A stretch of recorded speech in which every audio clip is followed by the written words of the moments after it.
love. Alam mo, love. Ayan, sige. Parang reminiscing doon. Oo. Okay. Ngayon nagkalat yung mga offers abroad eh. Merong Japan, merong Korea, may Taiwan, at kung saan-saan pa eh. Nung panahon mo, kasikatan mo, may ganitong offer, will you grab the opportunity? Siyempre, gagrabing ko. Kasi dito sa PBA ngayon, sa 2 taon, hindi ka nagpakita, wala ka na. Sa bagay, sa amateur, sa NPBL, maraming, maraming, yung mga walang trabaho, nakakapasok ulit, nakakabalik.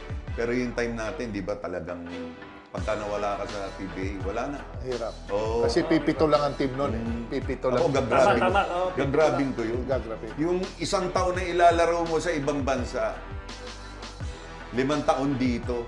Kaya malaki yung chance mong makaipon. Wala kang problema sa mga lungkot. Wala. Sa malayong lugar ka, halos. Sarap nga yun, binata ka eh. Di ba? Di ba, love? Nice. Kasi- Love.